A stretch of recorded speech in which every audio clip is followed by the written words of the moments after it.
Maranata. Buenas noches, familia. Bienvenidos a otra presentación más de Descubriendo el Apocalipsis. Tu vida nunca será igual. ¿Cuántos dicen amén? Así que estamos gozando, estamos apenas calentando los motores para los temas que faltan por venir todavía. Mañana el tema es, ¿cuál es el tema de mañana?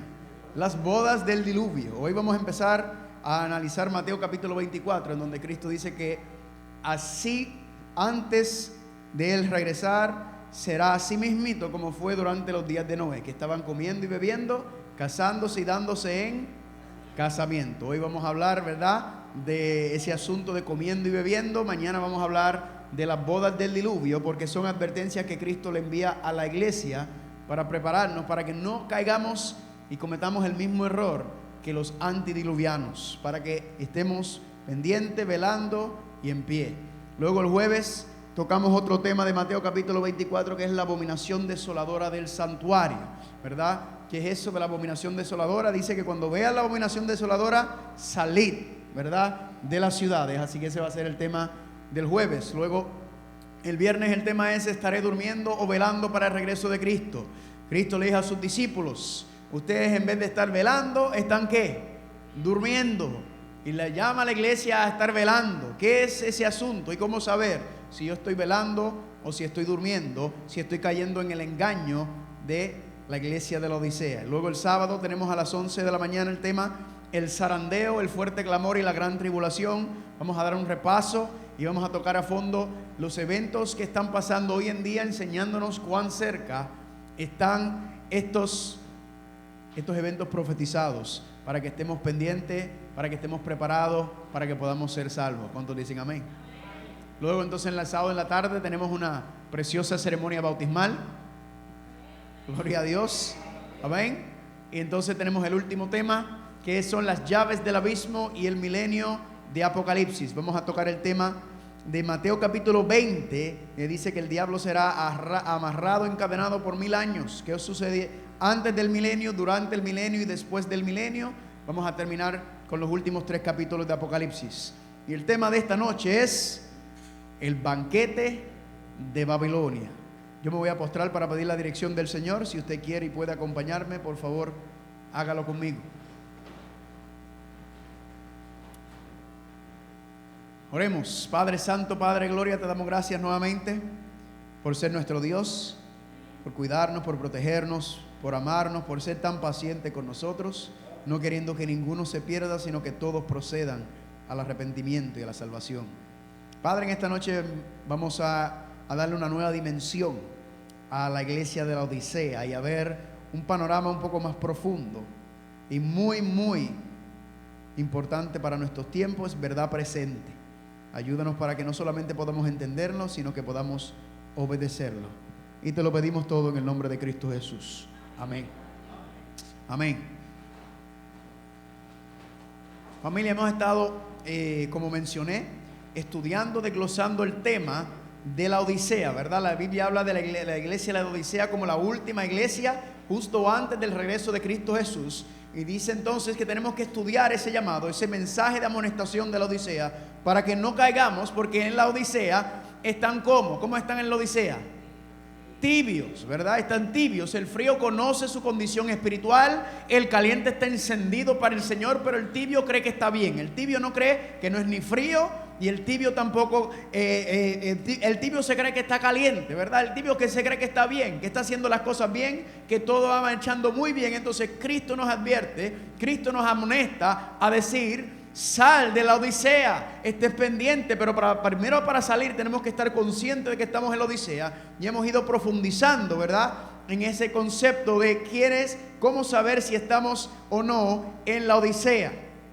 Así que hoy vamos a profundizar un poquito más, ¿verdad? Porque como yo les mencioné, Dios da el mismo mensaje de muchas maneras diferentes, para que si usted no lo entendió en un lugar, en otro lugar quizás lo vas a entender mejor. De qué condición nos encontramos nosotros, la iglesia, en estos tiempos del fin. Así que vayan conmigo por favor a Mateo capítulo 24. Mateo capítulo 24. A Mateo capítulo 24 yo le llamo Apocalipsis capítulo 23, porque Mateo capítulo 24 y 25 son como una extensión a ese mensaje de Apocalipsis, ¿verdad? Queremos saludar a los que nos están viendo por Conexión Juvenil TV, tanto en Facebook como en YouTube. Y se me olvidó el nombre del otro ministerio. ¿Cuál era el nombre del otro? ¿El qué? El Último Mensaje TV. El Último Mensaje TV.org, creo que es la página, ¿verdad? Es un ministerio que, según me dijeron, es de Dallas. El de Conexión Juvenil es de aquí de Houston. Ese que les mencioné es de Dallas. Así que un saludo también a los que nos están viendo. Mateo capítulo 24, ¿cuántos están ahí? Dice el versículo 35. Mateo 24, 35. Dice: el cielo y la tierra pasarán, pero mis palabras no pasarán. Pero del día y la hora nadie sabe, ni aun los ángeles de los cielos, sino solamente ¿quién? Cuando Cristo estaba en la tierra, ni siquiera Él sabía el día y la hora que iba a acontecer estas cosas, sino que solamente nuestro Padre Celestial lo sabía. Pero sí nos da advertencias, que aunque no sepamos el día y la hora, nos da advertencias, nos da señales para saber y reconocer cuán cerca estamos. Y dice, versículo 37, más como en los días de Noé. ¿En los días de quién? En los días de Noé. Así será la venida del Hijo del Hombre. Así que Cristo nos dice, si usted quiere saber cómo será justo antes de yo regresar, tienes que mirar ¿qué cosa? Los días de Noé. Sigue diciendo, porque como en los días antes del diluvio, estaban ¿qué cosa? Comiendo y bebiendo, casándose y dándose en casamiento, hasta el día en que Noé entró en el arca. ¿Y no qué? No entendieron. Le hago una pregunta. ¿Quién no entendió? Los que estaban ¿qué? Comiendo y bebiendo, casándose y dándose en casamiento. ¿Qué no entendieron? Que venía un diluvio, que venía el juicio. Estaba predicando Noé de que venía un diluvio, ¿sí o no? Sí, pero no le hicieron caso, ¿verdad que no? Eso no tiene ningún sentido si nunca ha llovido. Igual hoy, cuando uno habla de la venida de Cristo Jesús, dice, eso no tiene ningún sentido, eso es una tontería. Dice aquí que estaban comiendo y bebiendo, casándose y dándose en casamiento, y por andar en eso no entendieron hasta que vino el diluvio. Pregunta, ¿después entendieron? Sí, porque dice que no entendieron hasta que vino el diluvio, lo que significa que cuando el diluvio llegó, entendieron perfectamente el mensaje que le había dado Noé. Lo que pasa es que ya era muy tarde, pero entendieron hasta que vino el diluvio y se los ¿qué? Se los llevó a todos. ¿A quién se llevó el diluvio? A los que estaban comiendo y bebiendo, casándose y dándose en casamiento. Por estar comiendo y bebiendo, casándose y dándose en casamiento, no escucharon la predicación de Noé, no escucharon la amonestación del profeta, sino siguieron en sus caminos, y eso impidió que pudieran entender el mensaje hasta que vino el diluvio y entendieron. Es interesante notar que en Mateo capítulo 25, cuando habla de las 10 vírgenes, dice que todas se durmieron, pero cuando llegó el fuerte clamor, ¿qué sucedió? Todas despertaron, pero ya para unas era muy tarde. Sigue diciendo, y se los llevó a todos. O sea que el diluvio se los llevó. Si usted va a Lucas 17, que son los versículos paralelos, Lucas 17 dice que el diluvio los destruyó a todos. Y sigue diciendo, así será también la venida del Hijo del Hombre. Ahora, familia, ¿qué es lo que estaba ocurriendo en los días de Noé? Que las personas no estaban preparadas, que no escucharon el mensaje de Noé. Dice que estaban comiendo y bebiendo, casándose y dándose en casamiento. Y muchas personas creen, ¿verdad?, que el comiendo y bebiendo y casándose y dándose en casamiento le está hablando a la gente del mundo, ¿verdad? En borracheras, en fiestas, en cuanto a asuntos, en toda esta. Y sí se le puede dar una aplicación así, se le puede dar. Pero el problema es que Dios no le está hablando a las personas del mundo.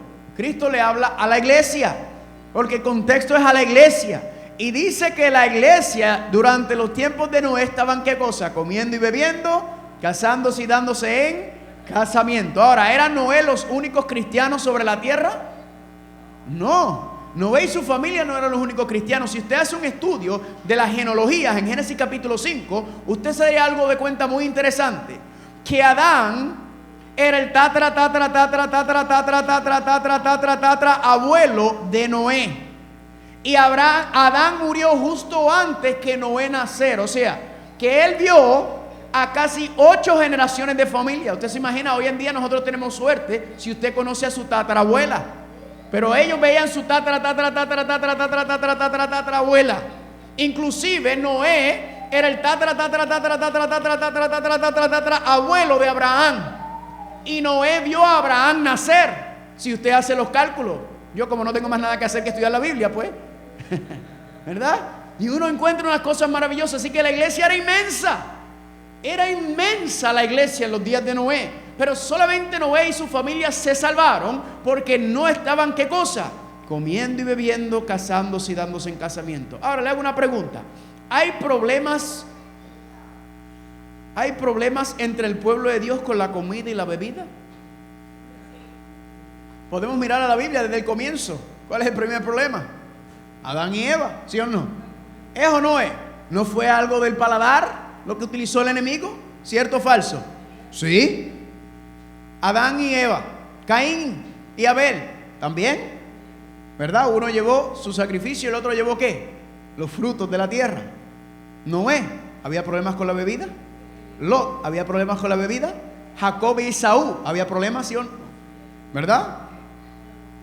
Daniel y sus 3 hermanos, con Cristo, ¿hubo problemas? También no, el diablo trató de utilizar la comida para tentar a Cristo. ¿Y usted piensa que en el tiempo del fin es diferente?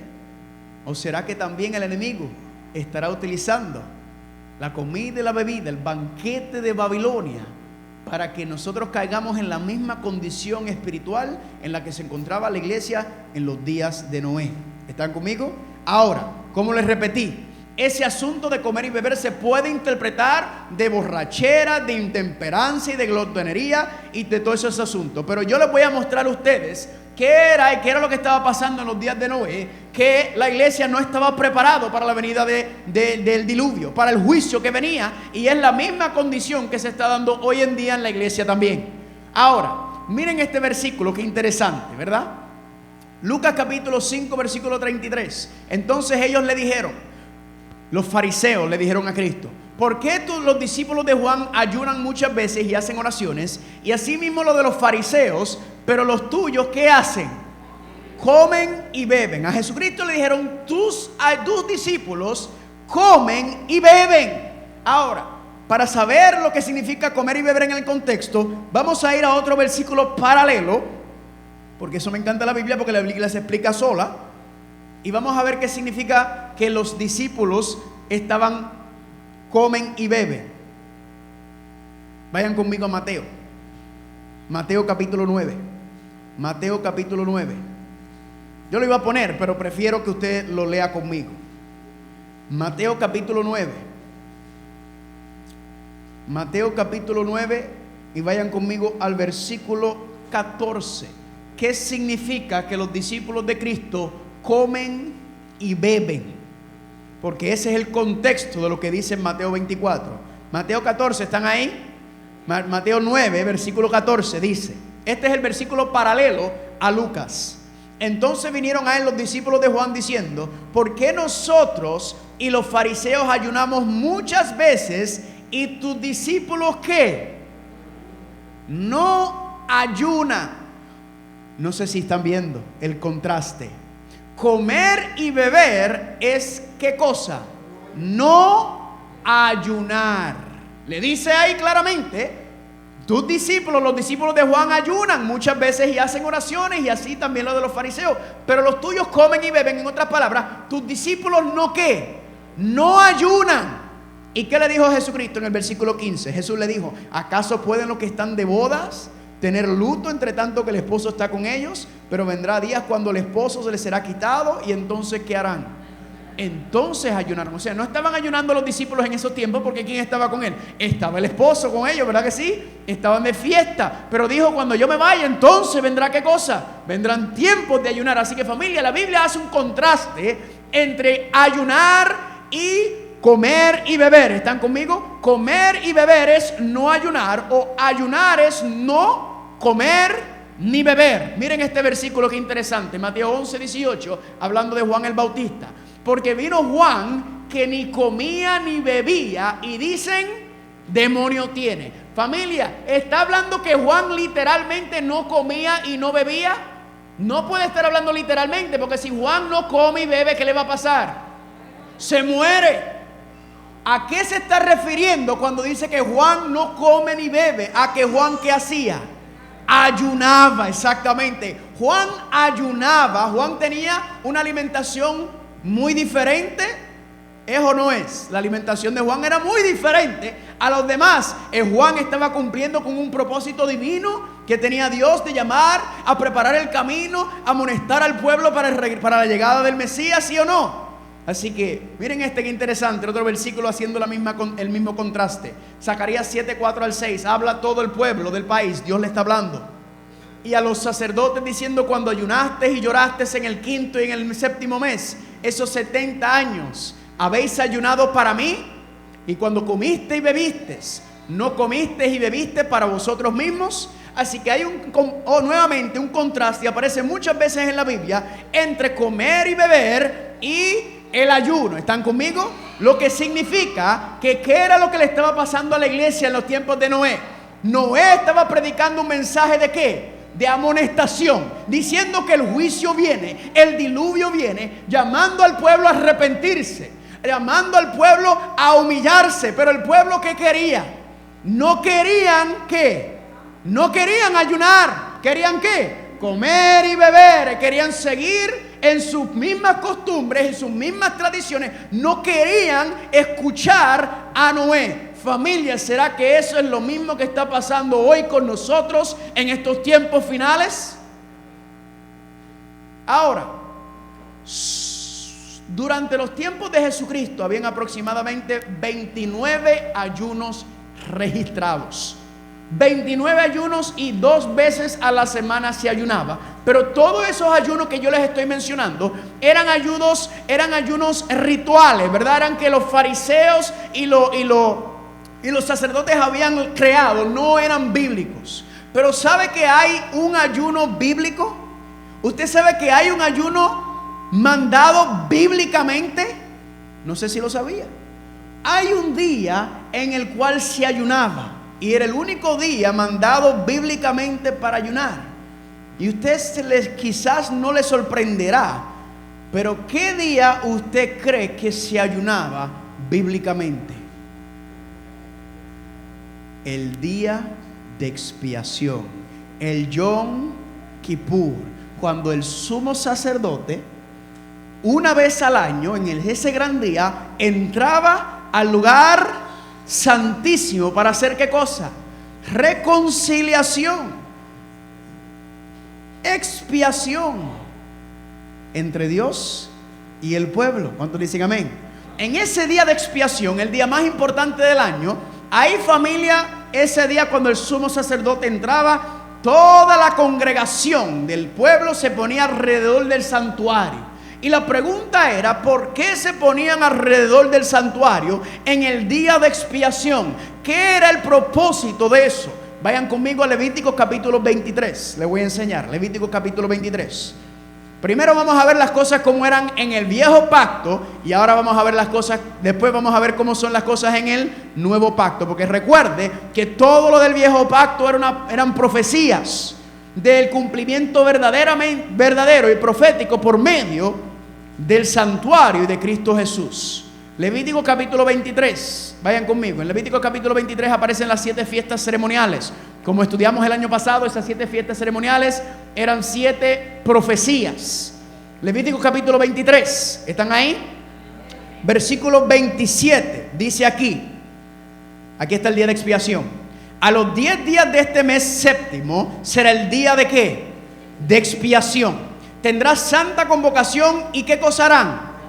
Afligiráis vuestras almas. ¿Cómo dice esa versión, Abraham, que escuché? ¿Te escuché? Ahí dice ayunarás. Interesante.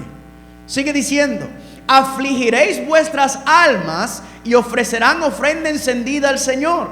Ningún trabajo harás en ese día, porque es día de ¿qué? Día de expiación. ¿Para qué cosa? Reconciliarlos delante del Señor ¿Cuál es el propósito del día de expiación? Reconciliar. ¿Reconciliar a quién?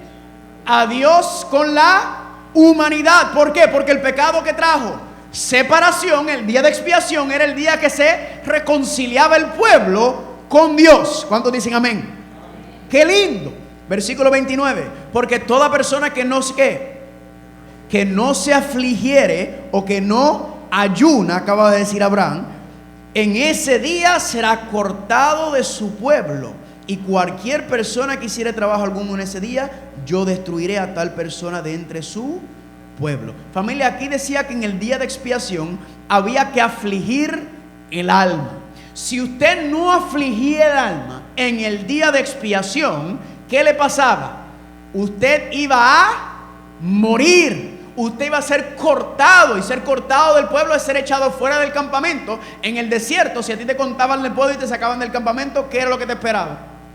Una sentencia de muerte, porque en el desierto, sin que Dios los alimentaba, Dios le daba agua, Dios le daba maná, Dios le daba protección. Si te sacaban del pueblo, estabas muerto. Eso era lo que era una sentencia de muerte. Dice aquí que si usted no afligía su alma en ese día, usted iba a ser cortado del pueblo. Mire lo que dice de Levíticos 16, 29 y 30, que habla del día de expiación, el capítulo completo. En el mes séptimo, a los 10 días del mes, afligiréis vuestras almas, y ninguna obra harás, ni el natural ni el extranjero que mora entre nosotros. ¿Por qué? Porque ese día se hará, ¿qué cosa?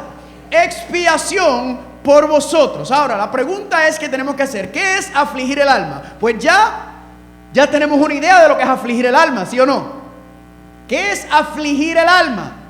Familia, la palabra afligir o aflicción, que es la palabra que aparece ahí en hebreo, es anán, y significa humillarse, debilitarse y ¿qué cosa más? Someterse. En otras palabras, que en el día de expiación, ¿qué tenía que hacer cada persona del pueblo? Humillarse, debilitarse y ¿qué? Someterse. ¿Por qué? Porque tenía que saber si estaba bien con Dios. El día de expiación era el día en donde el ser humano, si eras hijo o hija de Dios, tenías que humillarte, porque era el día en que se iba a limpiar los pecados del pueblo, y usted tenía que estar consciente, afligir el alma para saber si usted estaba bien con Dios, si usted estaba verdaderamente en los caminos de Dios, si usted tenía algún pecado acariciado, si usted tenía algo que usted había hecho durante el año que no había, era el último día, la última oportunidad para usted arreglar su vida con el Señor. Porque si no lo hacía, ¿qué pasaba? ¿Están conmigo? Miren este ejemplo, qué lindo. Segunda de Pedro capítulo 2, versículos 6 al 8. Hablando, Dios condenó por destrucción a las ciudades de Sodoma y Gomorra, reduciéndolas a ceniza. ¿Y libró a quién? Al justo Lot, abrumado por la nefanda conducta de los malvados. Porque este justo que moraba entre ellos, ¿qué cosa hacía? Afligía cada día su alma justa, viendo y oyendo los hechos inicuos de ellos. En medio de la perversidad de Sodoma y Gomorra, ¿qué estaba haciendo Lot? Lot estaba afligiendo el alma. Estaba viendo. ¿Por qué afligía el alma Lot? Para no contaminarse con las perversidades de Sodoma y Gomorra, para asegurarse de mantenerse puro y limpio ante el Señor, porque había tanta perversión, tantos malos influencias, que Lot afligía el alma cada día para mantenerse firme con el Señor. Ahora la pregunta es, ¿qué significa o qué es afligir el alma? Pues vamos a dejar la Biblia que nos enseñe también. Daniel capítulo 9, versículos 3 y 4. Volví mi rostro al Señor Dios, buscándole en oración y ruego, en ayuno y cilicio y ceniza, y oré al Señor mi Dios e hice ¿qué? El contexto de Daniel capítulo 9 es que Daniel está en Babilonia.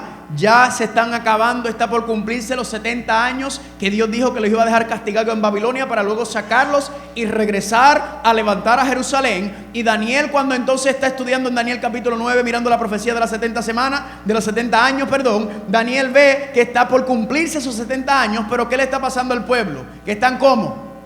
Están peor de lo que entraron en Babilonia, porque se han acostumbrado ¿a qué?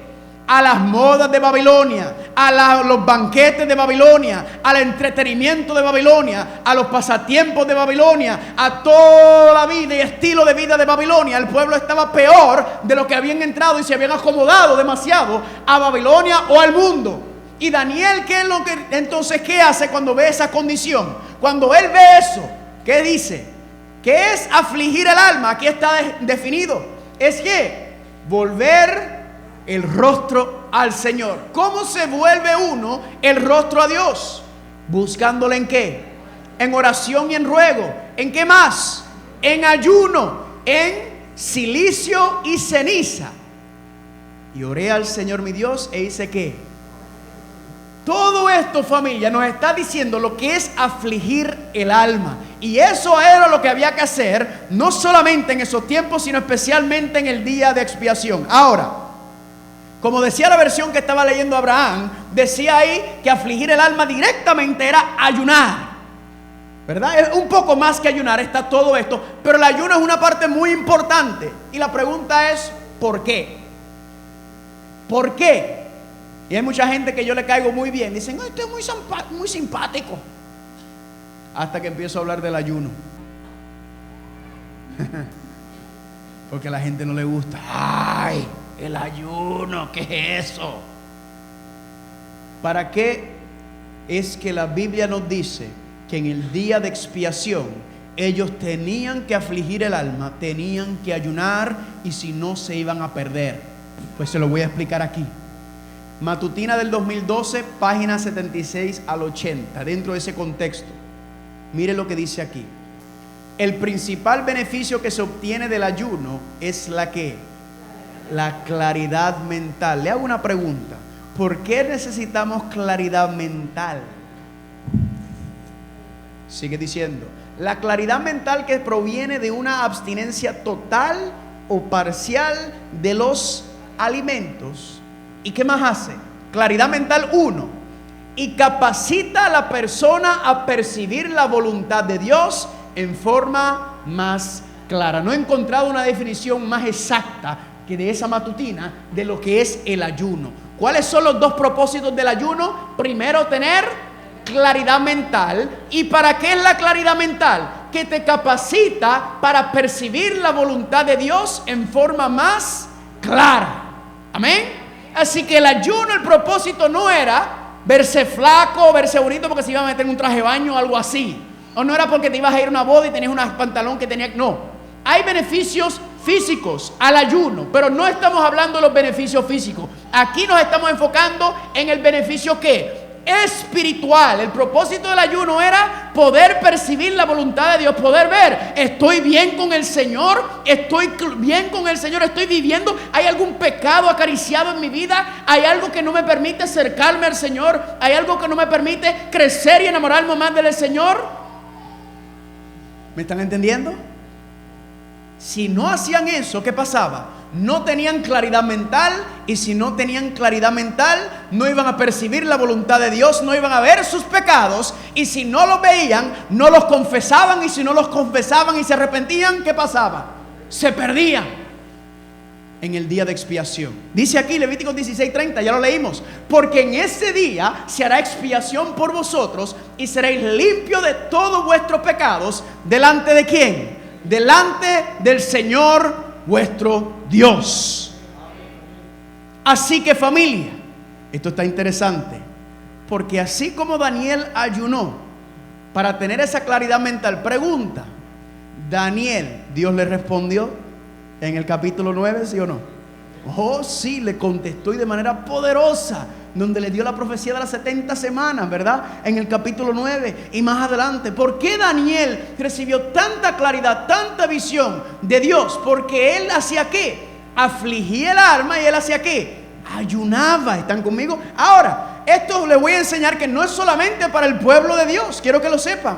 El ayuno no es solamente para la iglesia. El ayuno también es para los no creyentes, es para los gentiles, es para los paganos. ¿Usted lo sabía?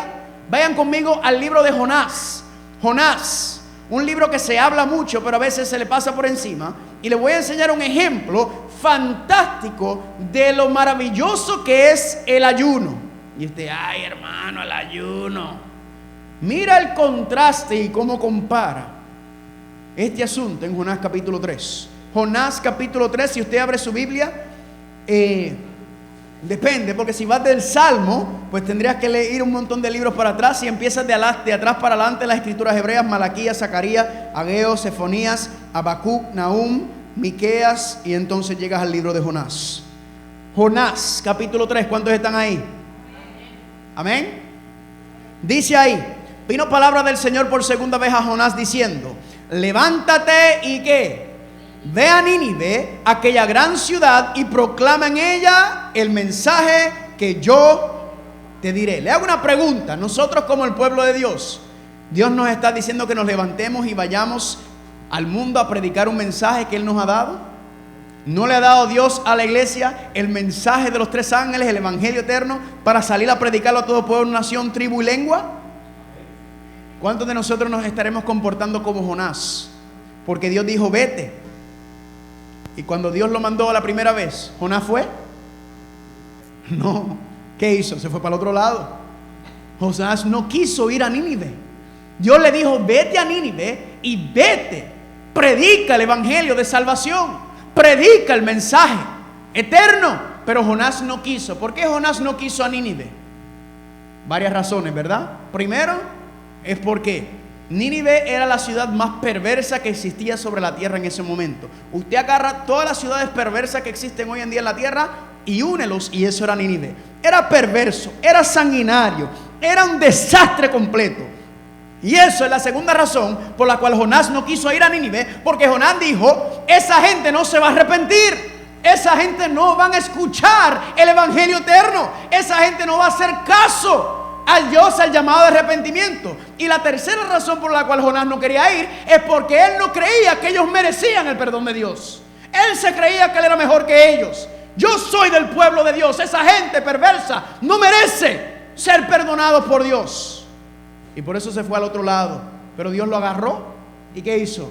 Y le volvió a decir en el capítulo 3: levántate nuevamente y ve a Nínive. ¿Cuántas veces Dios nos tiene que hablar a cada uno de nosotros para decirnos que nuestro trabajo, nuestra misión en esta tierra es ir a llevar el evangelio eterno, el mensaje de los 3 ángeles, a nuestros seres queridos?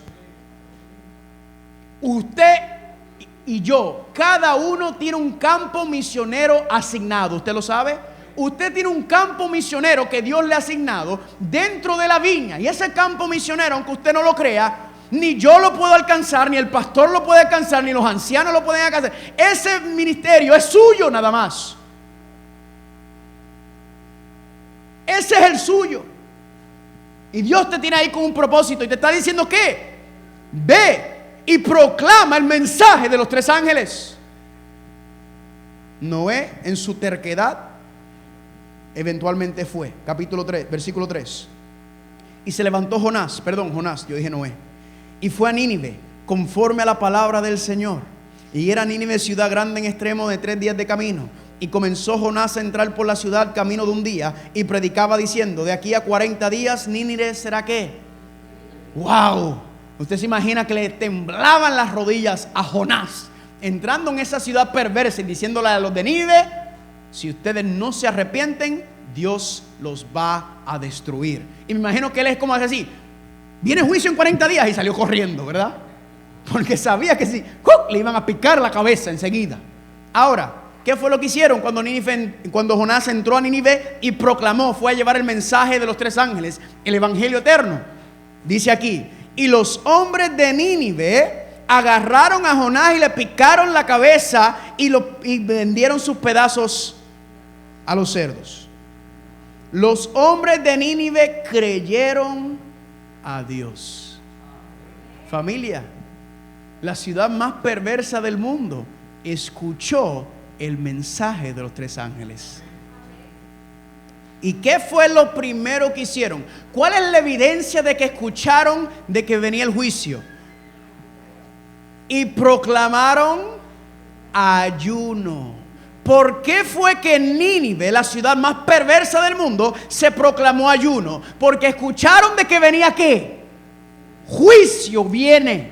Y proclamaron ayuno. Ahora usted ya conoce por qué proclamaron ayuno. ¿Para tener qué? Claridad mental para percibir la voluntad de Dios y ver qué era lo que estaban haciendo ellos, que Dios iba a destruirlos. ¿Para qué? Vamos a seguir leyendo. Proclamaron ayuno y se vistieron de cilicio, desde el mayor hasta el menor de ellos. Cuando dice que se vestían de cilicio, ¿verdad? Era ropa áspera. En otras palabras, se quitaban las ropas contemporáneas comunes y se ponían ropa áspera. Cuando decía que se ponían con ceniza, es muy interesante. Si usted nota en la Biblia, dice muchas veces que cuando una persona estaba afligiéndose o cuando una persona estaba de luto, se tiraba en el piso y tiraba ceniza y polvo encima. ¿Saben por qué? ¿Qué representa el tirarse ceniza y polvo encima? Es bien sencillo. Dios nos creó ¿de qué? Del polvo. Y cuando usted se tiraba el polvo encima, usted está reconociendo: Señor, yo soy polvo, y si no me arrepiento, me convertiré ¿en qué? En cenizas. Eso es lo que están haciendo, es humillándose ante el Señor. Así que en Nínive cambiaron las vestimentas, el mayor hasta el menor de ellos. Versículo 6. Y llegó la noticia hasta el rey de Nínive, y se levantó de su silla, se despojó de sus vestidos y agarró a Jonás y le picó la cabeza y las orejas y lo puso en pedacitos. El rey más perverso del mundo, del rey de la ciudad más perversa, se levantó de su silla, se despojó de sus vestidos y se cubrió de cilicio y se sentó sobre ceniza. No escucho un amén por eso. ¿Por qué? Porque Jonás, un hombre, y miren que Jonás es el evangelista con la peor actitud en la historia del mundo, pero él fue allá regañadiente, pero fue. Y hasta el rey de Nínive escuchó. Versículos 3, 7. ¿Y qué hizo el rey de Nínive?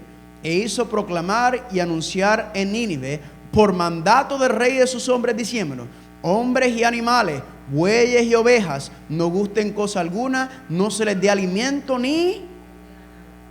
¿Estaban comiendo y bebiendo después del anuncio de Jonás? No, estaban ¿qué? Hasta los animales estaban en ayuna. Sino cúbranse de cilicio, hombres y animales, y clamen a Dios fuertemente, y conviértase cada uno de su camino, de la rapiña que hay en sus manos. ¿Cuál era el propósito del ayuno? ¿Era qué? Clamar a Dios, rogarle a Dios, ¿para que qué? Para que Dios le pudiera mostrar sus pecados y ellos arrepentirse, apartarse y convertirse. Pregunta: ¿funcionó? Versículo 9. ¿Quién sabe si se volverá y se arrepentirá Dios y se apartará del ardor de su ira y no pereceremos? Y vio Dios lo que hicieron, que se convirtieron de su mal camino, y se arrepintió del mal que había hecho que les haría, y no lo hizo. Gloria a Dios. Una ciudad perversa escuchó el clamor, escuchó el llamado, el mensaje de los 3 ángeles. ¿Y qué hicieron ellos con su rey? Afligieron el alma, ayunaron. ¿Para qué? Para percibir la voluntad de Dios, para poder ver si había pecado en su vida que ellos tenían que sacar. ¿Por qué? Porque venía juicio de Dios sobre ellos y ellos le creyeron, se humillaron. ¿Y qué sucedió? Vieron sus pecados, se apartaron de ellos, se convirtieron de su mal proceder y Dios los perdonó. Amén. Familia, ahora la pregunta es: ¿qué tiene que ver eso con nosotros? Porque ya sabemos que el Yom Kippur, el día de expiación, ¿verdad?, era una vez al año y sucedía allá alrededor del santuario. El santuario terrenal no existe ya, pero nosotros sabemos que las fiestas ceremoniales, ya yo se los había mencionado y los repasamos ahora, son ¿qué? Profecías. Y nosotros sabemos que el día de expiación entonces tiene su cumplimiento profético, ¿verdad que sí? Dice hasta 2300 tardes y mañanas, luego el santuario sería purificado, que era lo que pasaba en el día de expiación según Levíticos 16 y 23.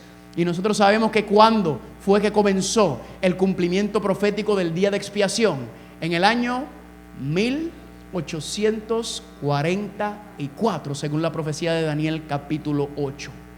Así que le hago una pregunta, porque ya no es un día de expiación, sino la expiación es un proceso. ¿En qué actitud debe estar la iglesia de Dios sabiendo que ya el juicio comenzó? en fiesta, brincando, saltando, en bailes, comiendo y bebiendo, dándose la buena vida? ¿O la iglesia debe estar haciendo qué? Afligiendo el alma. Miren lo que dice aquí, Segunda de Crónicas 7:14. Si se humillare mi pueblo, sobre el cual mi nombre es invocado, y oraren y buscaren mi rostro, y se convirtieren de sus malos caminos, entonces yo iré desde los cielos, ¿y qué haré? Perdonaré sus pecados. El pueblo de Dios debe estar ¿cómo? Humillándose, orando, buscando el rostro de Dios. La Biblia dice que la casa de Dios es una casa de oración. El pueblo debe estar humillándose primero por mi vida espiritual, para saber si estoy bien con el Señor, y segundo, para la iglesia, porque tenemos una misión.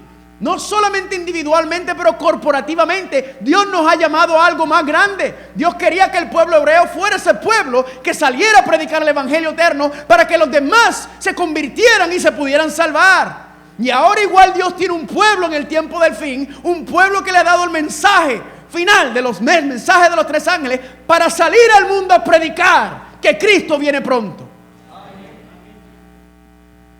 Y estamos comiendo y bebiendo en Babilonia. Usted se pregunta por qué las cosas parece que van de malas en peor. Por esta razón. Ahora, si en el santuario está el plan de salvación, escúcheme bien, y en el día de expiación el sumo sacerdote entraba ¿a dónde? Al lugar santísimo. Y en el lugar santísimo se encontraba el arca del pacto. Y el arca del pacto, cuando usted iba, representaba el trono de Dios. Y dentro del arca del pacto estaban los 10 mandamientos. Pero habían otras cosas más en el arca del pacto. ¿Sí o no? Habían otras cosas más en el arca del pacto. Y si el plan de salvación es que nosotros tenemos que venir del mundo, que es lo que estaba todo alrededor del santuario, y tenemos que entrar al santuario y ir por cada paso para regresar a la presencia de Dios, que es el plan de salvación, es estar nuevamente restaurados y cara a cara con Dios. ¿Significa o será que Dios nos está tratando de decir algo de que tenemos que regresar al lugar santísimo, a su presencia?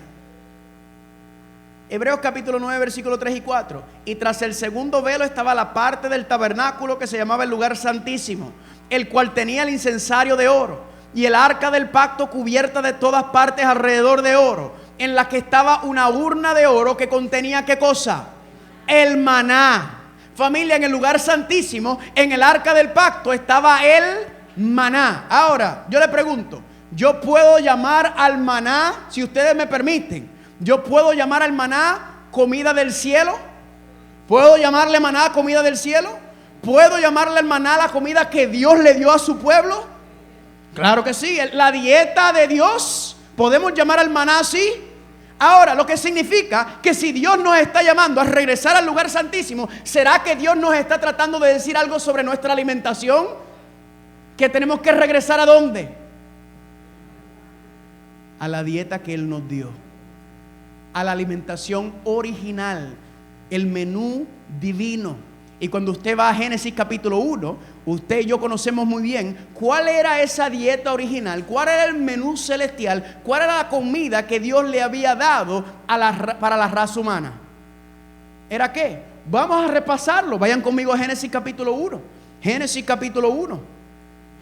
Génesis capítulo 1. Y vayan conmigo por favor al versículo 29. Génesis capítulo 1. ¿Cuántos están gozando? Ay, cuando se habla de la nevera, de la refrigeradora y de la nevera y de la compra, la gente se pone tiesa. Yo también me ponía tieso, al igual que Jonás. Pero llega un momento en que o te sueltas o te va a llevar la corriente. Génesis capítulo 1 versículo 29. ¿Qué dijo Dios? ¿Cuál es el menú original? ¿Cuál es el menú del cielo? Y dijo Dios: he aquí que os he dado toda planta que da semilla, que está sobre la tierra, y todo árbol que hay fruto y que da semilla os será para comer, y toda bestia de la tierra, y a todas las aves de los cielos, y a todo lo que se arrastra sobre la tierra en que hay vida, toda planta verde le será para. Así que las plantas verdes eran ¿para qué? Para los animales. Pero ¿qué fue el menú que Dios le dio a los seres humanos? toda planta que da semilla y todo árbol que hay fruto. Familia, Dios no le dio al ser humano Frito-Lay para comer. Dios no le dio carne asada. Dios le dio ¿qué al ser humano en su plan original? Frutas y semillas. Esa era la gasolina que Dios quería para su pueblo. Era una alimentación divina. Incluso los animales no comían animales. Los animales comían ¿qué? Plantas. Lo que hoy en día se le llamaría una alimentación basada en plantas y granos integrales. Eso fue la alimentación original que Dios le dio. Y alguna gente me dice, pero ven acá, pero Dios le dio permiso a Noé de comer carne. ¿Por qué?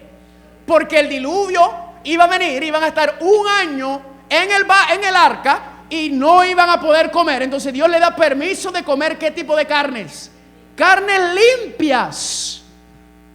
¿Pero por qué? Por esa condición y por esa estar comiendo incluso las carnes limpias. ¿Qué le pasó a la longevidad de la vida humana? Pasó de casi 1000 años a 120 años.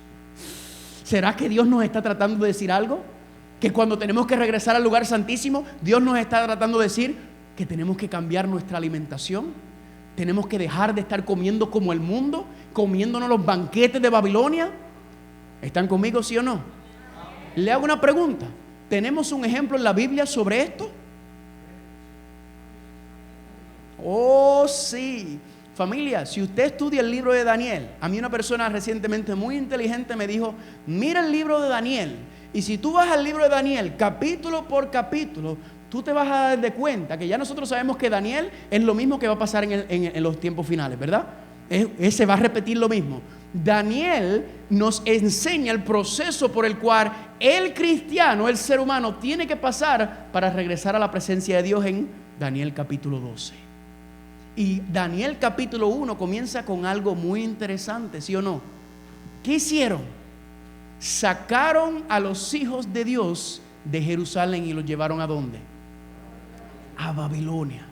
4 muchachitos que ninguno pasaba de 20 años. Eran adolescentes los 4. ¿Y saben qué? Nosotros no entendemos lo que le pasó a esos 4 muchachitos. Esos 4 muchachitos fueron arrancados de su familia, su hogar fue destruido, fueron, escúcheme bien, castrados los 4. Los 4 fueron hechos eunucos. En otras palabras, no hay familia, no hay hijos, porque para servir al rey usted no puede andar con la cabeza en otra parte. Y los castraron. 4 adolescentes. Ellos caminaron casi 600 kilómetros desde Jerusalén hasta Babilonia desnudos. Y usted diría, yo me digo a mí mismo, cualquiera hubiera dicho, ¿y dónde está Dios? ¿Sí o no? ¿Es o no es? Esos 4 muchachos fueron arrancados de su familia, castrados, llevados una vergüenza y llevados a Babilonia. Vayan conmigo, Daniel capítulo 1. Daniel capítulo 1. Porque familia, en Daniel capítulo 1 se está hablando de manera espiritualmente con lo que el diablo quiere hacer contigo, con lo que el diablo quiere hacer con tu familia. El diablo quiere arrancarte y sacarte de las manos de Dios. Quiere quitarte tu identidad, quiere quitarte tu futuro, quiere quitarte tu nombre, quiere quitarte tus privilegios. Es lo que está enseñando en Daniel, es lo que el diablo está haciendo con la iglesia en estos tiempos, tratando de arrancar, de decir con la voz en alto y decir que somos el pueblo remanente, para que no, porque que no nos avergoncemos. ¿Y qué sucedió con esos muchachitos, familia? Dice ahí en el versículo 5, Daniel 1:5, y les señaló el rey ración para cada día de la provisión de la comida del rey y del vino que él bebía, y que les criase en ¿cuánto tiempo? 3 años, para que al fin de ellos se presentaran delante del rey. ¿Qué fue lo que hizo el rey? Estos 4 muchachitos son muy especiales. Dice, eran príncipes, usted no lo sabía. Eran príncipes, o sea, ya vivían lo mejor. Príncipes, castrados, arrancados de su familia. ¿Y qué hizo el rey? Por 3 años los mandó a la Universidad de Babilonia. para que aprendieran toda la filosofía de Babilonia, todas las creencias de Babilonia, todas las culturas de Babilonia, todas las modas de Babilonia. Inclusive les metió el menú de Babilonia, les dio el mismo banquete de Babilonia. ¿Y qué fue lo que hicieron estos muchachos? Versículo 8. Y Daniel propuso en su corazón no contaminarse con la porción de la comida del rey, ni con el vino que él bebía, porque pidió por tanto al jefe de los eunucos que no le obligase a contaminarse. Y no solamente eso, sino que ¿qué le dijo en el versículo 12? Daniel le dijo: te ruego que hagas la prueba con tu siervo por 10 días y nos des, ¿qué cosa? Legumbres a comer y agua a beber. El menú divino querían ellos. Le ofrecieron el banquete de Babilonia y ellos querían el menú divino. Le hago una pregunta: ¿qué usted cree que estaba dentro del banquete de Babilonia? Dígame a ver. Cerdo, claro, eso es fácil. La comida, las carnes sucias, ¿verdad? Las impuras. McDonald's, Burger King, Wendy, Taco Bell, pizza.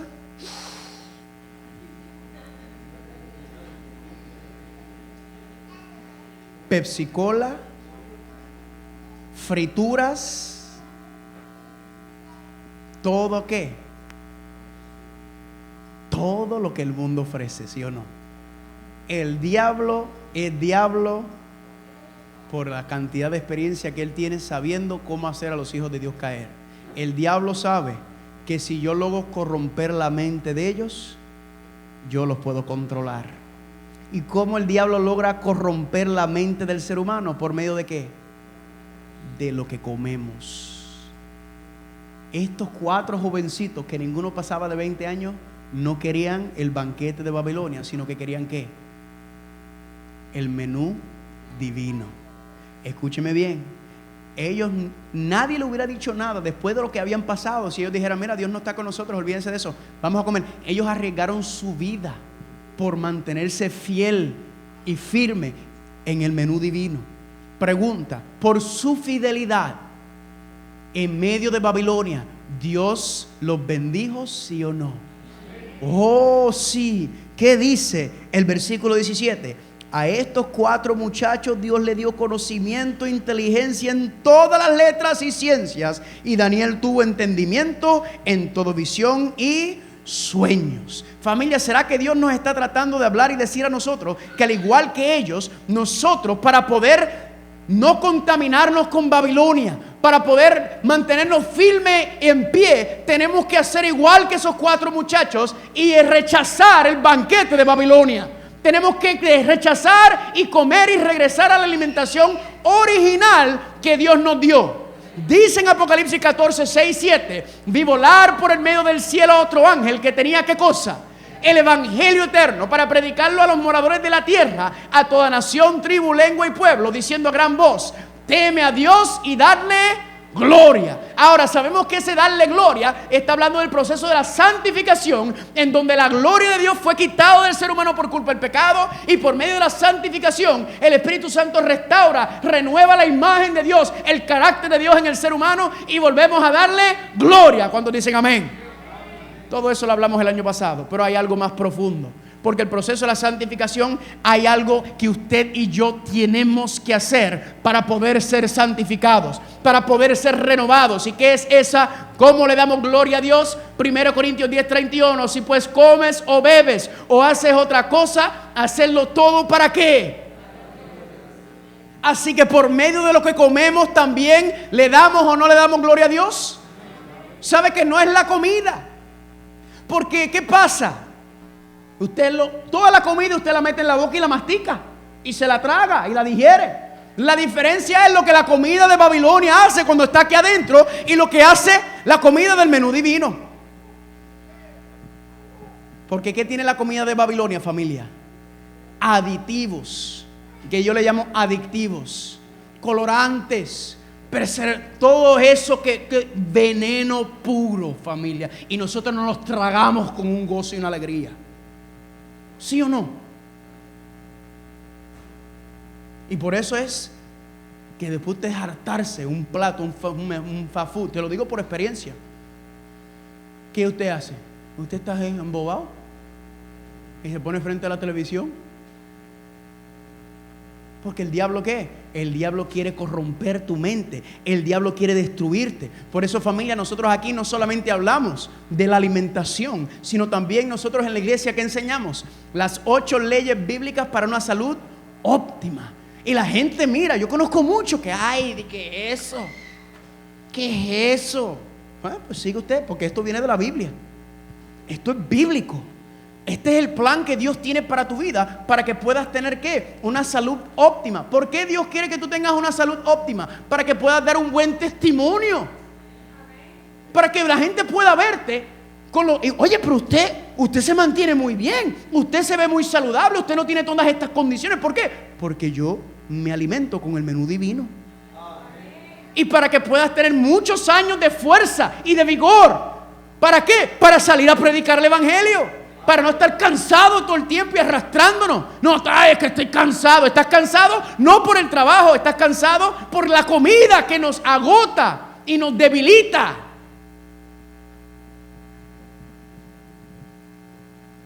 ¿Estoy hablando algo que no es o sí? Le voy a dar un ejemplo bíblico. Miren qué lindo. ¿Qué pasó en Egipto? El pueblo estaba ¿qué?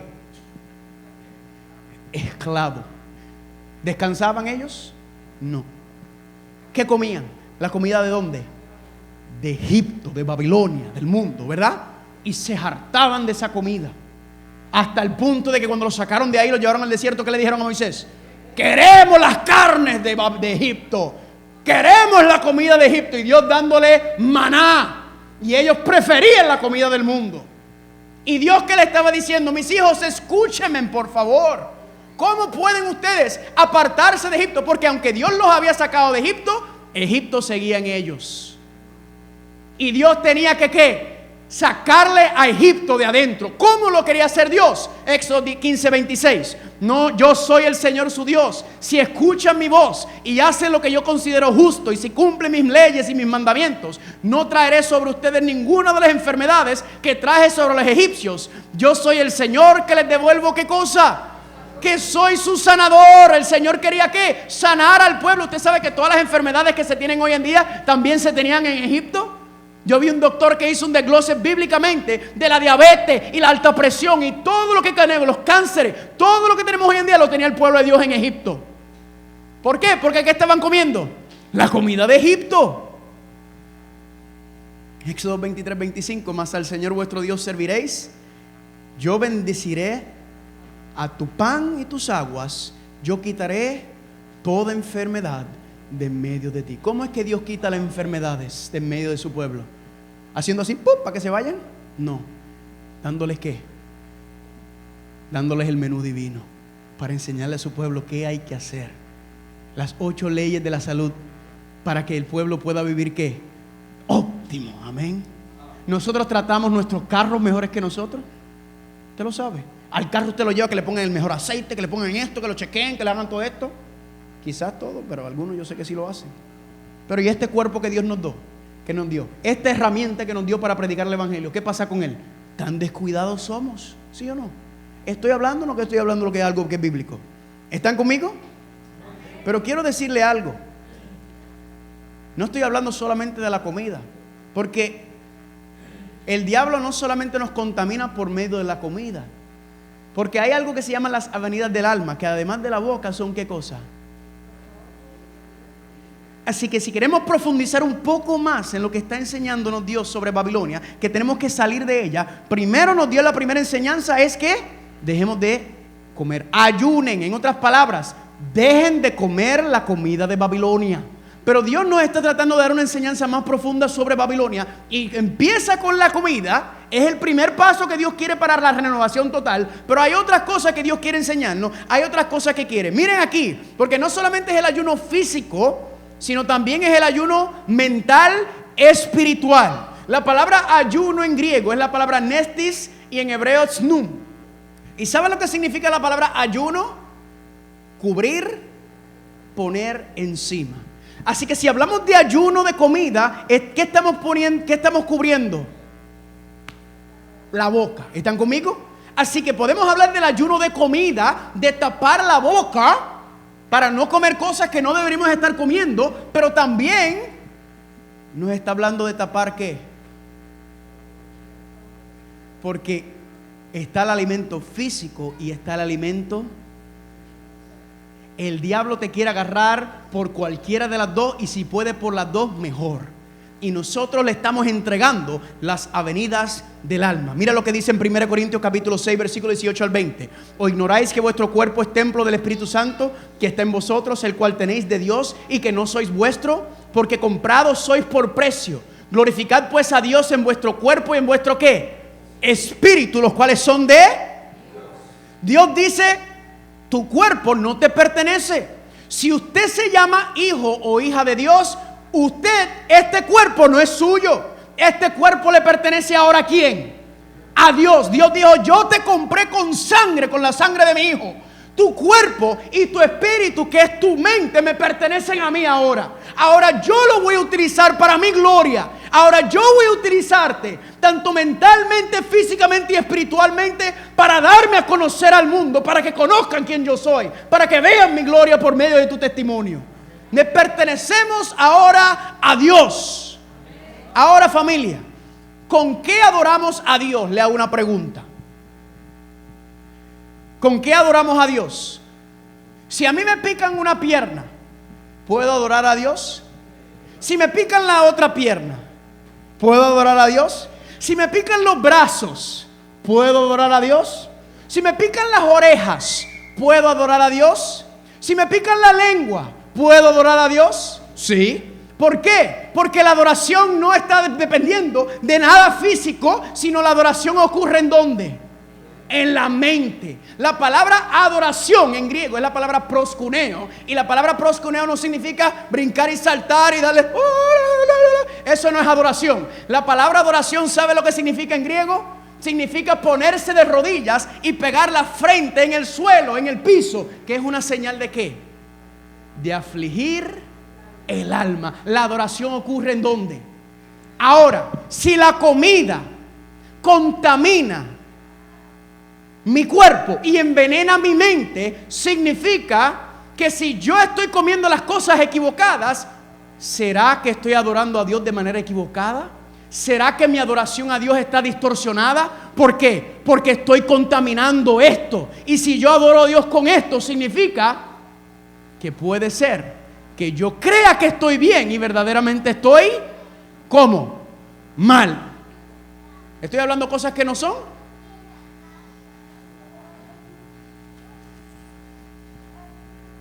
Proverbios 23:7. Porque cuál es su corazón, porque cuál es su pensamiento, en su corazón tal es. La psicología dice que usted es lo que usted contempla.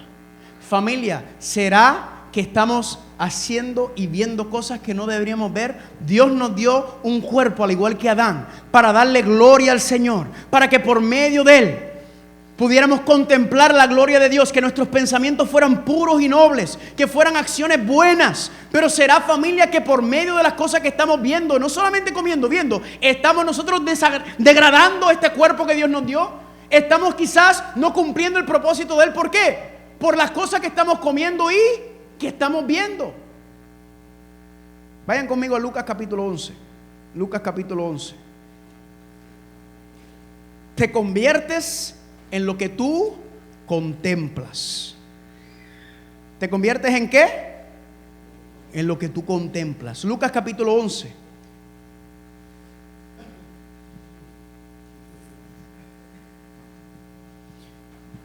Versículo 33.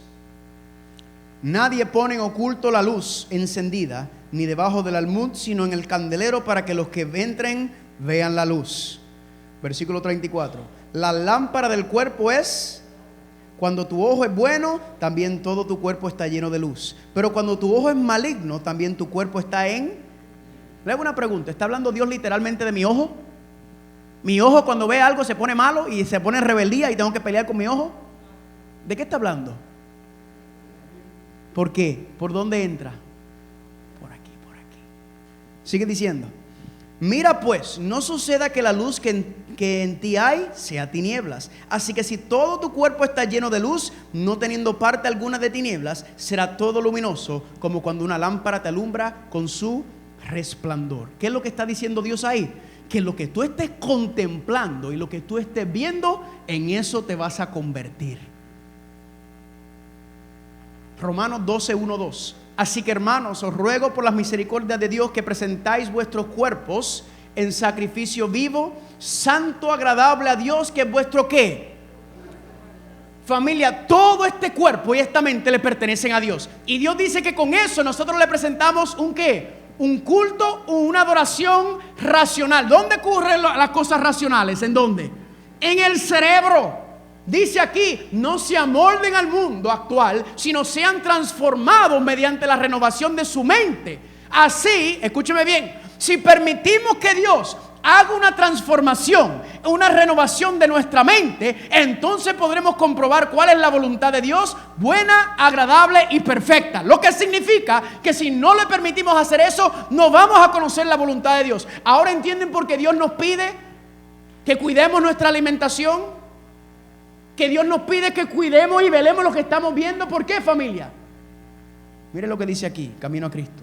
Si somos de Cristo, nuestros pensamientos están con Él y nuestros más gratos pensamientos son para Él. Todo lo que tenemos y somos lo hemos consagrado a Él. Deseamos vehementemente ser semejantes a Él, tener su espíritu y hacer su voluntad. ¿Y qué? Agradarle en todo. Pero eso sí que, si te estás llenando de Cristo, si estás contemplando su gloria, si estás pasando tiempo con Él, si estás estudiando tu Biblia, si estás orando, eres lo que contemplas. ¿Y qué pasa hoy en día? ¿Qué es lo que estamos metiendo en nuestro cerebro, familia? ¿Qué es lo que estamos metiendo en el cerebro de nuestros hijos y de nuestras hijas? ¿Qué es lo que estamos viendo? Ahora no estoy hablando del ayuno de la boca, ahora estoy hablando del ayuno de ¿qué? De los ojos. ¿Será que Dios nos está pidiendo que ayunemos también de las cosas que estamos viendo en la televisión? ¿De las películas que estamos viendo? Le voy a ser sincero. ¿Por qué? Porque yo quiero que nos salvemos. Yo quiero que se salven. Yo me quiero salvar. Y al igual que yo tengo que cambiar las cosas que entran por aquí, que no me hagan daño, también tengo que velar esto, porque esto también afecta y corrompe esto.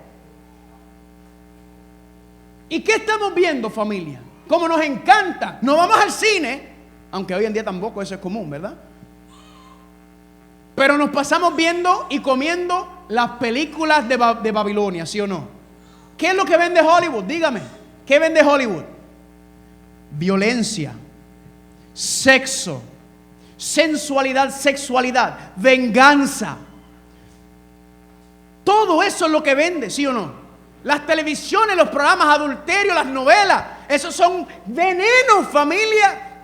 Todo eso es veneno, nos está corrompiendo el cerebro. Y usted dirá, ay, pero yo veo todas estas películas de violencia y yo nunca he matado a nadie. Quizás no lo has matado literalmente, pero en tu corazón. ¿Me están siguiendo? ¿Qué enseñan las películas? El diablo utiliza a Hollywood para envenenar a nuestros hijos y a nosotros mismos, para enseñarnos a qué. ¿Y sabe lo que hace el diablo? Él mezcla la verdad con la mentira. ¿Lo han visto? Por ejemplo, cuando yo estaba en el mundo, mi película favorita era Braveheart. ¿Saben de Braveheart? Peliculazo en contextos mundanos. Y cuando tú miras Braveheart, ¿cuál era Braveheart? Era que habían matado a su familia y él por amor se iba a vengar, iba a acabar con los malos. Igual la película Gladiator, película grandemente famosa. Y cuando vienes a ver, ¿qué te está enseñando? La venganza. La Biblia dice que nosotros tenemos que buscar la venganza. La Biblia dice que la venganza es de Dios. La Biblia dice, ama a tus enemigos. Pero nosotros nos estamos llenando ¿de qué? Entonces nos preguntamos, ¿por qué nos comportamos como nos comportamos? ¿Por qué vivimos en un mundo tan sexual, tanta perversión sexual? Porque ¿qué es lo que estamos viendo todo el tiempo? Hasta para venderte unos nachos te ponen una mujer semidesnuda. Para todo. Y nosotros, que se supone que seamos los baluartes, se supone que estemos levantando bandera, estamos comiéndonos y envenenando a nuestros hijos con todas estas cosas también. Estoy hablando verdad o mentira. Dios quiere una purificación. Dios necesita una limpieza física, mental, espiritual para poder enseñarnos cuál es el propósito por el cual Él te trajo a este mundo. Pero nos estamos llenando de Babilonia y nuestros hijos también. Usted sabe que ahora Disney meten personajes homosexuales dentro de sus muñequitos. Quizá usted no lo sabe porque no los ve, pero tus hijos lo están viendo. Y todos los muñequitos, ahí es donde el diablo adoctrina a todo el mundo. Lo que yo le llamo la sinagoga de Satanás. La televisión. Ahora, hay cosas buenas en la televisión, no me malentiendan, pero la mayoría de las cosas son pura basura. Hay que ser muy selectivo con las cosas que veamos. ¿Me estoy dando a entender? Mira lo que dice aquí. Y los pueblos serán calcinados como espinos cortados que se quemados en el fuego. Aterrados están los pecadores en Sión. El temblor se ha apoderado de ellos, de los impíos. ¿Quién de nosotros morará con el fuego consumidor? ¿Quién de nosotros habitará con las llamas eternas? ¿Quién podrá vivir y morar en la presencia de Dios eterna y pura? El que anda en justicia y habla con sinceridad, el que rehúsa la ganancia injusta y se sacude las manos para que no retenga soborno, el que se tapa los oídos para no oír de derramamiento de sangre y cierra los ojos para no ver. Como nos encantan las películas de acción. ¿Sabes cómo se llaman las películas de acción? Son películas de violencia. ¿Y qué? Envenenando el cerebro. Con esto es que adoramos a Dios. Si usted lo está envenenando, usted va a tener un problema serio en su adoración a Dios, porque usted no va a poder ver el camino, porque está como nublado y pervertido por toda la comida y la alimentación de Babilonia. ¿Están conmigo, sí o no? ¿Es fuerte esto, sí o no? Es duro. ¿Qué hacer? ¿Qué hacer entonces? Pues mire qué sencillo. Filipenses 4, 7 y 9. Este es el principio, el fundamento para todo lo que debemos estar viendo. Y la paz de Dios que sobrepasa todo entendimiento guardará vuestros corazones y vuestras mentes en Cristo Jesús. Por lo demás, hermanos, todo lo que es verdadero, todo lo honesto, todo lo justo, todo lo puro, todo lo amable, todo lo que es de buen nombre, si hay alguna virtud, si hay algo digno de alabanza, ¿en eso qué? En eso pensar, en eso pon tus ojos. Si no cae dentro de esa categoría, si no le da gloria a Dios, no lo veas. Un principio bien sencillo es que si un niño no lo puede ver, usted no lo debería estar viendo. Pero ¿qué pasa? A nosotros nos choca esto porque nosotros estamos tan acostumbrados al mundo. El mundo nos ha anestesiado. Y Dios quiere ¿qué? Un pueblo puro, limpio, santo, familia. Tenemos que apagar ese televisor y ver menos televisión y pasar más tiempo en la palabra de Dios. Con nosotros, con nuestras familias, con nuestros hijos, porque si no, familia se los va a llevar. Lucas 21, 34 al 36. Esto está hablando el contexto de Mateo 24. Mirad también por vosotros mismos que vuestros corazones no se carguen de glotonería y comiendo y bebiendo, y de los afanes de esta vida, y venga de repente sobre vosotros aquel día. Velad pues en todo tiempo ¿qué? Orando, que seas tenido por digno de escapar de todas estas cosas que vendrán y de estar en pie delante del Hijo del Hombre. Familia, ¿cuál es el mensaje que nos está dando Cristo en Mateo capítulo 24? Que tenemos que ya apartarnos de las cosas del mundo, empezando por la alimentación. ¿Es difícil? Pregunta, ¿es difícil? Sumamente difícil. Yo no me paro aquí pensando que yo soy perfecto absolutamente todo, que yo no entro en mi boca nada malo, ni que a veces tiro un ojo en cosas que no. Yo lo sé. Pero estoy consciente de eso. Y le pido, Señor, ayúdame. Y poco a poco he visto la victoria en mi vida. Poco a poco. Todavía tengo mis debilidades, todavía flaqueo en algunos lados. Soy el primero en admitirlo, que sí. Pero mi anhelo y mi deseo es ser puro. Mi anhelo y mi deseo es que no me pase esto. Y por eso yo le digo al Señor: Señor, ayúdame a dejar de comer la comida de Babilonia. Ayúdame a dejar de ver la televisión de Babilonia, las modas de Babilonia. Ayúdame a no ser como la esposa de Lot, que ella salió de Sodoma y Gomorra, pero Sodoma y Gomorra todavía vivían dentro de ella. Último versículo de la noche, Santiago capítulo 4. Vayan conmigo, por favor. ¿Qué debemos hacer? Santiago capítulo 4. Yo les envié a ustedes hoy el plan de oración y estudio. ¿Cuántos dicen amén? Si usted no lo ha recibido porque no me ha dado su correo electrónico, démelo, porque hemos estado desglosando esta noche qué es lo que pasa en la Odisea y cómo debemos salir de la Odisea. Y ya sabemos que la oración, el estudio de la palabra, en esta noche les puse otra cosa en la bandeja de cómo salir de la Odisea, y es que tenemos que cambiar nuestra alimentación. Tenemos que dejar de contaminar nuestros cerebros con la comida de Babilonia y con los entretenimientos de Babilonia. No escuché un amén. Santiago capítulo 4. Santiago capítulo 4, versículo 4. ¿Están ahí? Santiago 4:4 dice: oh almas adúlteras, ¿no sabes que la amistad del mundo es enemistad contra Dios? Cualquiera pues que quiera ser amigo del mundo se constituye enemigo de... Brinquemos al versículo 6. Pero Él da mayor gracia, por esto dice: Dios resiste a los soberbios y da gracia a los humildes. ¿Qué tenemos que hacer? Someteos pues a Dios, resistid al diablo y huirá de vosotros. ¿Usted quiere que el diablo huya de ti? Sométete. Cuando te sometas a Dios, Dios te va a dar el poder del Espíritu Santo, y cuando venga la tentación, vas a poder resistir la tentación. Y entonces, ¿qué hace el diablo contigo cuando tú lo haces? Huye. No puede contigo porque no tiene nada que hacer contigo, porque tú estás en victoria. Acercaos a Dios y Él se acercará a vosotros. Pecadores, limpiad las manos, y vosotros los de doble ánimo purificad vuestros ¿qué? Nuestros corazones, nuestras mentes, tanto por lo que comemos como lo que estamos viendo. Afligíos y lamentad y llorad. Afligir el alma, familia. Vuestras risas se convierten en lloro y vuestro gozo en tristeza. Humillaos delante del Señor y Él os exaltará. ¿Qué tenemos que hacer, familia? Somos el pueblo con el mensaje final. Somos el pueblo con el mensaje del juicio. Somos el pueblo con el evangelio eterno. Entonces nosotros tenemos que estarle dando testimonio a ellos. Tenemos que afligir el alma individualmente como pueblo. Hay que empezar, aparte de estudiar la Biblia, aparte de orar, encima del plan de oración y estudio, le envié los 5 libros del conflicto, del gran conflicto. Le envié el camino a Cristo porque me di cuenta que la mayoría de ustedes, la gran mayoría, no ha leído el camino a Cristo. Se los envié. Familia, usted no va a tener excusa cuando terminemos con este seminario de cómo usted salir de ese estado de tibieza, de cómo consagrar su vida, porque se lo estamos poniendo en bandeja de plata. ¿Por qué? Porque Dios quiere utilizarte. Esto no es show. Dios quiere usarte para su gloria, para que otras personas puedan venir a conocerlo a Él, que vean su gloria por medio de ti. Pero tenemos que apartarnos de las cosas ya. Tenemos que ir limpiando, porque familia, estamos en esos tiempos. Y termino con esta noche. ¿En qué grupo tú vas a pertenecer?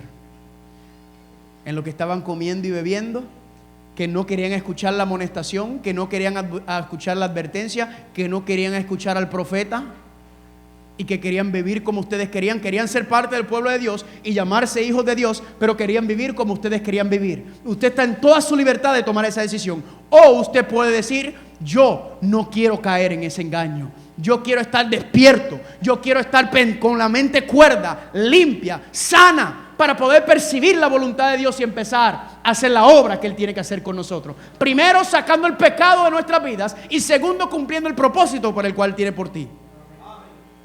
Pregunto en esta noche: ¿quién quiere montarse en el arca? ¿Quién quiere encontrarse en ese día dentro del arca? Pues si ese es su deseo, acompáñame, que me voy de rodillas.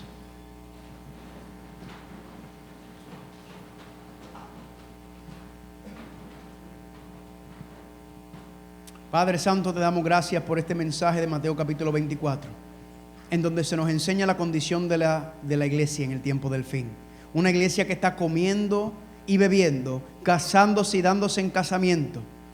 Pero tú nos has dado este mensaje de Mateo 24 para que no caigamos en ese engaño.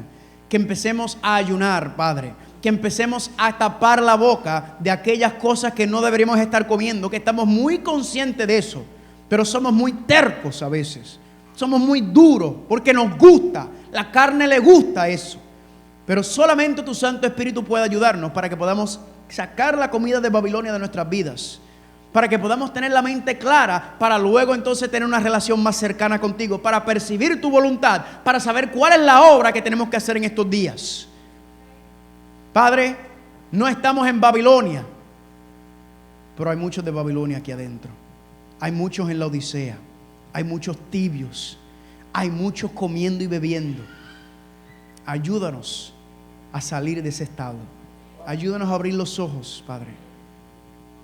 Esto de la comida no es fácil, pero todo lo podemos en Cristo que nos fortalece. Ayúdanos a limpiar y purificarnos, a afligir el alma cada día, a buscar tu santidad. Gracias por escucharnos, Padre. Que mañana podamos regresar para seguir con ese mensaje de Mateo 24 y seguir con cada paso, cada noche estamos tocando cómo podemos apartarnos más del mundo y acercarnos más a ti. Todo esto te lo pedimos en el nombre de Jesús. Amén. Que el Señor los bendiga.